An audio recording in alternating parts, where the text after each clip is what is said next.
선거제도 개편 문제가 연말 정치권을 얼어붙게 하고 있습니다. 더불어민주당과 자유한국당의 예산 합의 직후 거대 정당들이 정치개혁을 외면하고 있다며 반발 수위를 높이고 있는 야3당은 연동형 비례대표제 도입에 관한 실효성 있는 약속을 요구하고 있습니다. 손학규, 이정미 두 대표의 단식은 닷새째를 맞았습니다.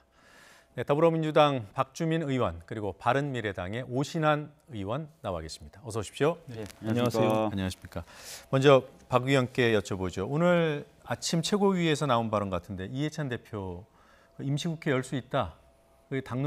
당의 공식 입장인가요? 예, 당에서는 지금 유치원 3법도 있고 또 김상환 대법관 후보자에 대한 국회 동의도 있어야 되고 또 사개특위나 정개특위 연장도 해야 돼서 임시회를 열어야 된다라는 입장입니다. 그래요? 네. 그럼 오 의원께서는 어떻게 생각하세요? 임시국회가 열리면 단식 명분은 좀 줄어드는 거 아닙니까? 민주당이 지금 생각하고 있는 임시국회는 원포인트 임시국회를 염두에 두고 있는 것 같습니다. 지금 기본적으로 정치개혁을 어떻게 이뤄낼지에 대한 기본적인 합의를 도출해낼 수 있는 시간이 충분히 필요할 것으로 보고요.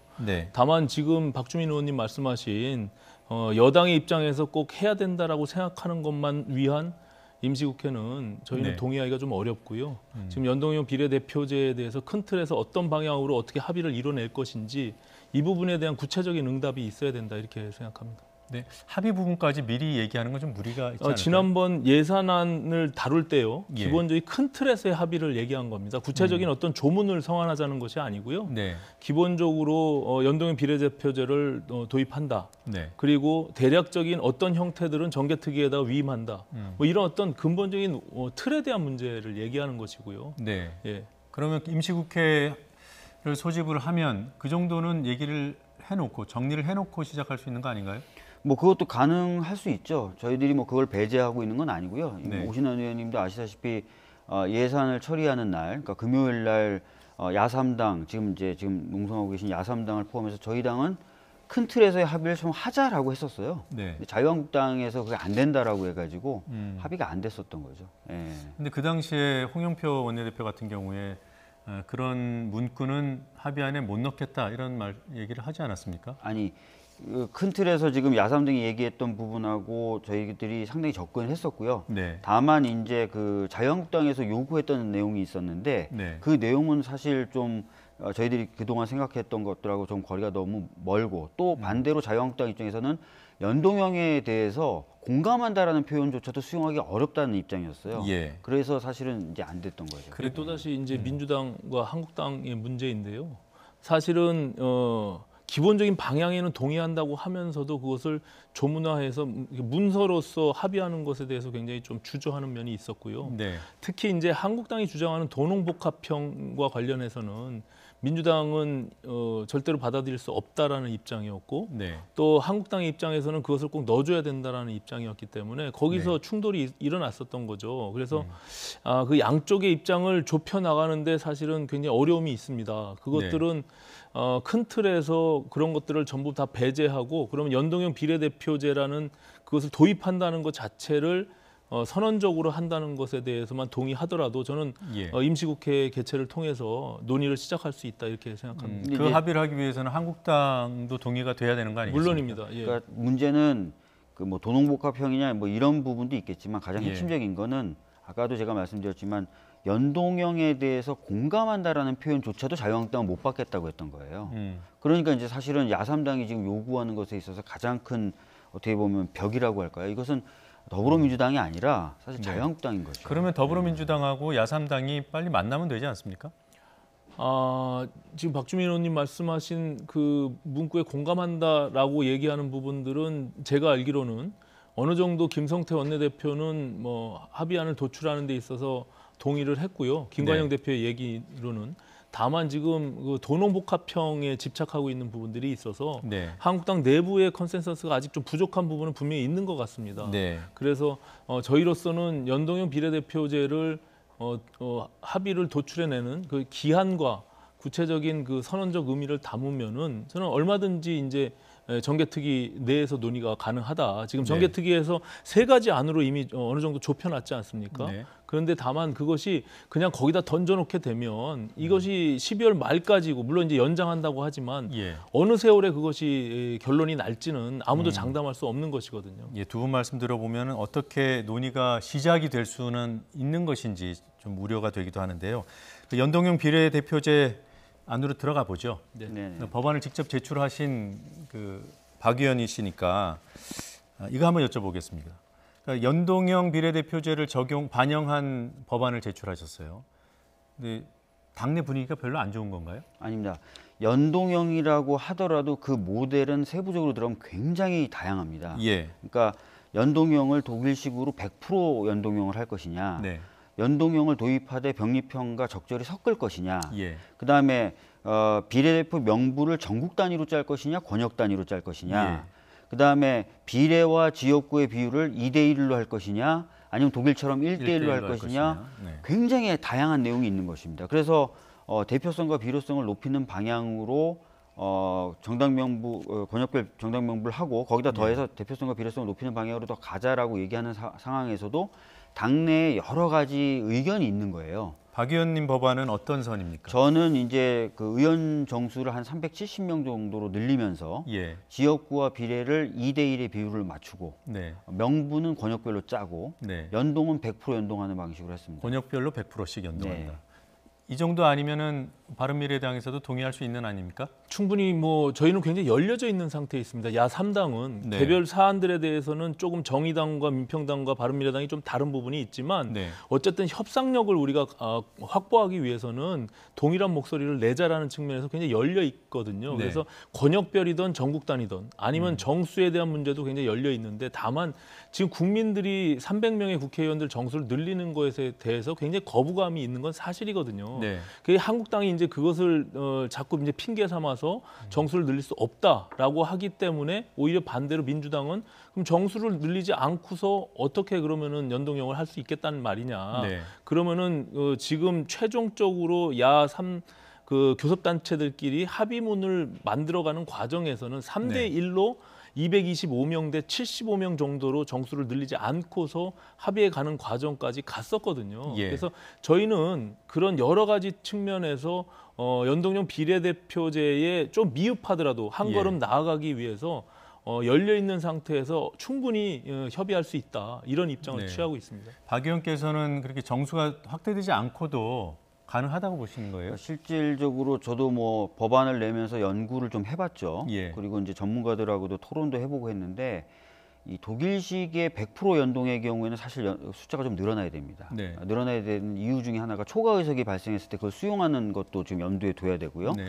또 지역과 비례의 비율을 현행은 거의 한 7대1 정도 되는데 이 정도 가지고는 안 되거든요. 그래서 비례 숫자도 좀 늘릴 필요가 있고 그렇다고 해서 한없이 또 지역구를 줄일 수도 없어요. 저희는 소선거구제를 원칙으로 하는 나라이기 때문에. 그래서 결과적으로 의석수를 늘릴 수밖에 없는데 이 부분에 있어서 어려움이 지금 현존하는 거죠. 오 의원님이 말씀하셨던 것처럼. 이게 그 의석수 늘어나는 문제를 모든 정당이 다 부담스러워하기 때문에 국민 여론 때문에 그 일이 좀 꼬인다는 생각은 드는데요. 근데 저는 뭐 거듭해서 질문을 드릴 수밖에 없는 게 그럼 야3당이 비교적 입장에 가까운 더불어민주당과 조금 더 논의를 진척시켜서 뭐 공동의 안을 만들어낸다든가 만약에 자유한국당이 이런 협조를 안 한다고 생각하면 그쪽으로 각을 세우는 것이 국민이 이해하는 데도 도움이 되지 않을까. 저희가 국회를 운영해 보니까요. 민주당이든 한국당이든 어느 한쪽의 교섭단체가 반대하면 사실상 국회에서 법안을 통과시키기가 어렵습니다. 이건 지금은 두 당의 합의를 다 동의를 얻어내려는 목적이 그렇습니다. 있는 거예요? 저희는 양쪽을 이렇게 절충해서라도 우리가 100%는 다 만족스럽지 못하더라도 새로운 시대를 열어가기 위한 첫걸음이라도 가자. 그래서 우리가 다당제 체제 그리고 권력을 분립시킬 수 있는 이런 체제에 대한 토대라도 만들자라는 기본 취지가 있는 것이거든요. 그렇기 때문에 지금 박주민 의원님 말씀하신 대로 기본 독일식의 완벽하게 연동되는 그런 비례대표제가 오히려 바람직하겠죠. 이제 과거 내각제로 간다라는 것을 전제로 한다면 하지만 그러기 전에 우리가 다 만족할 수는 없으니 한국당도 어느 정도 수용 가능한 범위 내에서 특히 지금의 상황, 정치적 상황이 아니면 도저히 불가능한 상황입니다. 특히 예. 대통령께서 이 부분을 공약했고 강하게 강조하고 계시고 여당도 저는 완벽하게 하지 않겠다는 그런 생각만 갖고 있지 않다고는 생각해요. 하지만 한국당을 끌어들여서 함께 가야 되는 부분들이 분명히 존재하기 때문에 저희가 끊임없이 이런 주장들을 하고 있는 겁니다. 예. 여기서 연동형 비례대표제를 한번 정리를 하고 진행을 하는 것이 우리 시청자 이해를 돕는 데 도움이 되겠습니다. 준비된 그래픽을 좀 보면서 제가 설명을 간단히 드리겠습니다. 병립형 비례대표제는 현행 비례대표제를 얘기합니다. 지금은 아까 박 의원 말씀대로 7대1 정도, 1이 비례대표입니다. 총한 300명 중에서 43석인가요? 만 비례대표로 할당이 돼 있고요. 이렇게 비례와 지역구를 병립시키는 비례대표제가 있고 지금 주장이 나오고 있는 연동형 비례대표제는 그와 다릅니다. 병립에서는 비례로 할당된 의석에 대해서만 정당 지지율 투표하신 그 결과를 대입해서 이렇게 비례 의석수가 도출이 되고요. 그리고 여기에 지역구 당선자 수를 단순 합산하면 각 정당의 의석수가 나옵니다. 그런데 연동형 비례대표제는 국회 총 의석수에 대해서 정당 지지율을 대입하고 이렇게 해서 나온 의석수가 정당 의석수가 기본적으로 되지만 지역구 당선자 수가 여기에 미치지 못하면 그 차이만큼 비례로 채워주고 지역구 당선자가 정당 지지율보다 많으면 비례 없이 지역구만 인정을 하게 됩니다.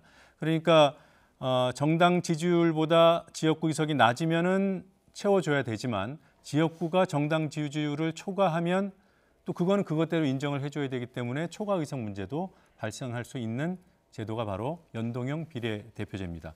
조금 더 구체적으로 사례를 적용을 해보죠. 일단 간단하게 국회 총 의석수가 100이라고 가정을 하겠습니다. 그리고 병립형을 8대2 정도로 지역구와 비례를 8대2 정도로 적용해서 각 사례별로 보죠. A 정당은 지역구에서 40석을 획득했고 정당 지지율에서는 30%만 획득했습니다. 그러니까 지역구 의석수가 정당 지지율보다 더 많았어요.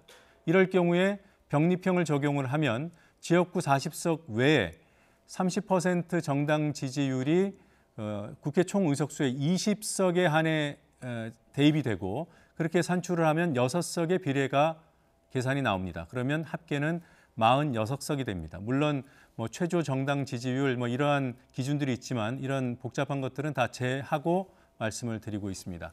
그런데 만약에 이러한 A 정당의 연동형을 적용할 경우엔 지역구 40이 이미 그 정당 지지율을 초과하고 있기 때문에 추가 할당 비례가 없습니다. 그래서 정당 의석수는 40석에 그칩니다. B정당 예를 들어보겠습니다. B정당은 지역구에서 10석을 얻었고 그러나 정당 지지율은 20%로 꽤 높게 획득을 했습니다. 현재 제도라면 지역구 10석에 할당 비례 4석을 더해서 14석에 불과하지만 연동형을 적용하게 되면 지역구 10석에 할당 비례가 10석이 추가됩니다. 그 이유는 정당 지지율이 20%이기 때문에 정당 의석수 최소한이 20석이 보장이 됩니다. 근데 지역구는 10석밖에 안 되기 때문에 비례 의석수를 10석을 더 주는 겁니다. 굉장히 복잡하죠. 예. 근데 설명이 맞았습니까? 설명은 맞으셨는데 여기 이제 아까 말씀드렸던 대로 여러 가지 또 변수가 있는 거죠. 명부를 전국 단위로 짜느냐, 권역별로 짜느냐, 이런 것들이 더 추가돼야 됩니다. 기본적으로요. 병립형이든 연동형이든 정당이 국민들이 지지하는 그 퍼센트만큼의 국회 의석수를 가져야 된다라는 기본적인 취지가 있는 겁니다. 근데 병립형의 경우는 지역구와 비례대표를 분리시켜서 적용하는 것이고 연동형인 것은 지역구와 비례대표를 연동해서 하기 때문에 지역구에서 많이 의석수를 얻어가지고 비례해서 가져갈 것이 없으면 안 가져가게 되는 그렇게 되기 때문에 결과적으로 연동형은 30%의 지지를 받는 정당은 무조건 국회 300석이라면 90석을 보장받는 거죠. 300석의 30%인 90석만 가져가게 되는 이런 비례대표제가 되기 때문에 그것이 오히려 국민들의 뜻을 제대로 비례성과 대표성을 강화하는 측면이다라는 것이 있는 거죠. 이 질문은 박 의원께 여당 의원께 드려야겠는데요. 지금 야3당의 주장이 자기네 의석수 늘리려는 어떤 이해득실의 결과다. 이런 비판들이 있습니다. 어떻게 생각하십니까? 뭐 꼭 그렇게 봐야 되겠습니까? 그 국민들 사표를 없애고 그 대표성과 비례성을 높이자는 취지신 걸로 저희들도 받아들이고 네. 저희들도 생각이 같기 때문에 열어놓고 논의를 시작하자 정개특위에서 이렇게 네. 말씀을 드리는 거죠. 다만 이제 아까 말씀드렸던 대로 우리나라의 현실이라든지 또는 국민적인 정서 이런 것들을 반영해서 우리나라에 맞는 제도를 좀 만들어야 되기 때문에 예. 뭐 100% 연동을 무조건 못 받고 논의하고 이런 건 어렵다. 그런 건 아닌 것 같은데요. 네, 뭐 말씀 들어보니까 그런데 네. 또 반면에 다른 분들 같은 경우에는 뭐 그런 식으로 고정적으로 좀 주장하시는 분들도 있어서 하여튼 저희들도 열어놓고 좀 이야기를 하자라는 취지입니다. 네. 이 부분에 대한 논의는 뭐 시민사회 단체뿐만이 아니라 정치권 내에서도 굉장히 오래된 이야기가 되어 왔고요. 특히 네. 민주당이 야당 시절에 끊임없이 주장했던 것이고 대통령께서는 그것은 평소 본인의 소신이자 철학이라고 말씀을 하셨습니다.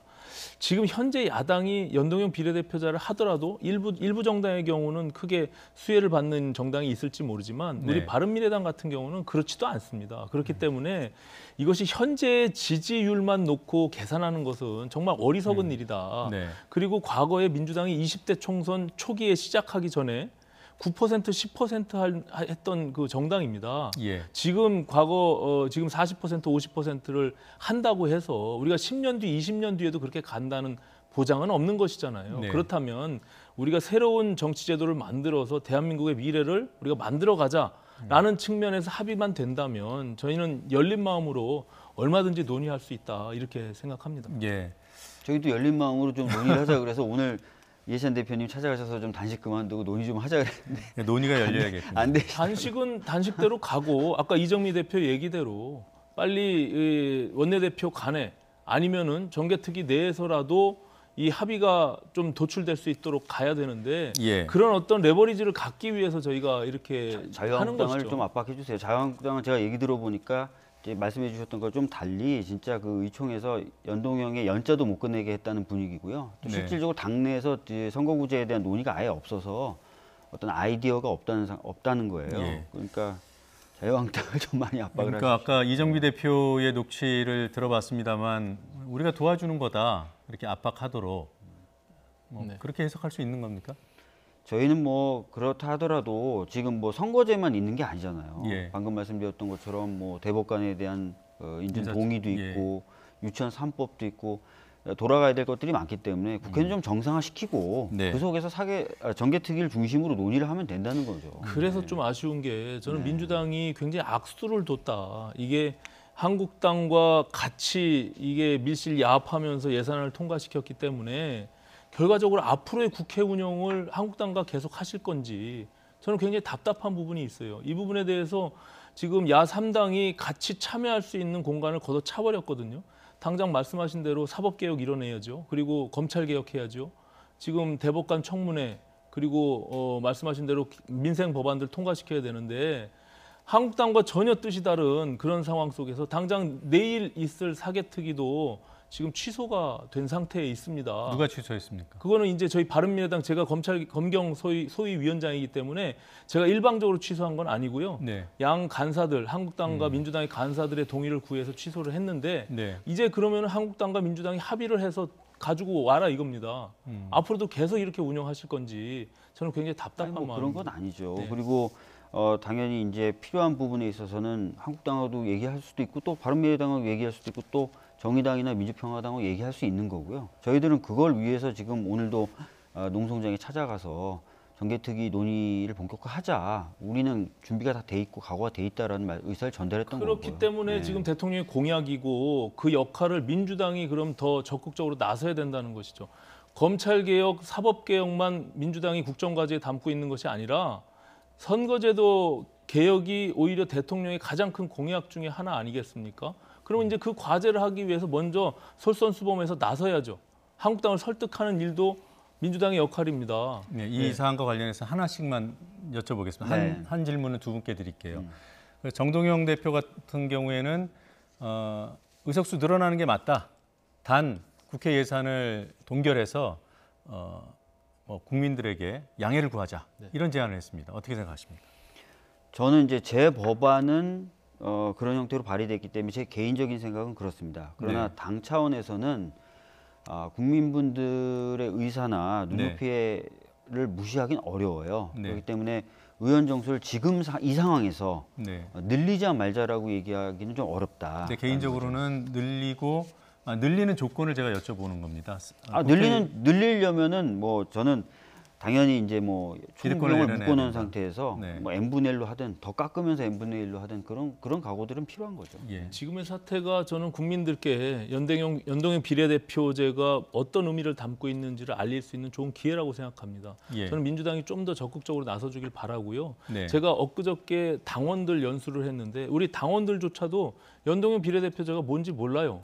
국민들 대다수가 굉장히 모릅니다. 여기서 아무리 설명을 했지만 굉장히 복잡한 함수가 있기 때문에 어렵습니다. 그래서 이것을 국민들께 설득해내고 이 제도 선거제도 개혁이 정치권 내의 문제가 아니라 우리 대한민국이 가졌던 지금까지의 어떤 폐단들을 극복할 수 있는 새로운 제도를 열어가는 길이다라고 잘 설명하면서 지금 말한 대로 국회의원들의 총액을 제한하면서 우리가 기득권을 내려놓는 방식으로 가면 저는 그것도 할 수 있는 방법이다라고 생각합니다.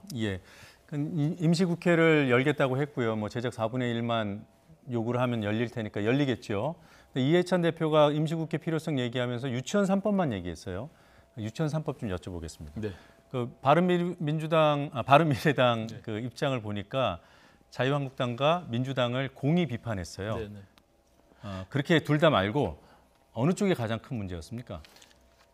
한국당이 문제죠. 기본적으로 그것이 왜냐하면은 회계 투명성을 확보하는 것이 기본적인 전제가 돼야 되는데 일반 회계와 국가 지원 회계를 별도로 분리시켜서 한다는 것 자체가 사실 모순이거든요. 완벽하게 분리할 수가 없거든요. 그리고 이거를 에듀파인이라고 하는 회계에 넣더라도 세부적인 항목은 이미 분리가 되어 있습니다.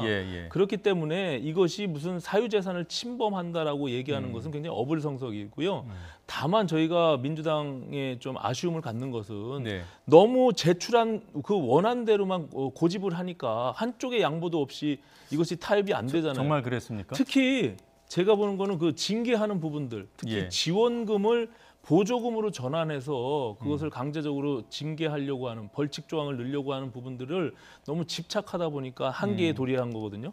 보조금은 보조금대로 적용하는 룰이 있고요. 지원금은 지원금대로 적용하는 룰이 있습니다. 이걸 각자 적용해서 처벌하면 되는 겁니다. 근데 처벌 유예하자는 안까지 나름대로 좀 유연하게 대응한 거 아니에요? 저희 당 입장에서는 이 법의 취지가 크게 훼손되지 않으면은 얼마든지 논의할 수 있다는 입장인데요. 제가 이제 오늘 아침에 보고받은 바로는 자유한국당의 두 분 의원님이 굉장히 좀 논의 자체에 대해서 부정적이셔가지고 제대로 논의가 안 됐었다라는 얘기를 들었습니다. 들어오지 않았죠. 끝으로 지금 시간이 많이 넘었다고 지금 그러는데 바른미래당 만약에 임시국회에서 또 유치원 3법 논의가 있을 때 한국당 입장이 바뀌지 않으면 표결에 동의할 수 있습니까? 지금 그 굉장히 어려운 문제입니다. 지금 선진화법 체제에서 간단하게 부탁드립니다. 저희가 단순 표결에 참여한다고 해결할 수 있는 문제는 아니거든요.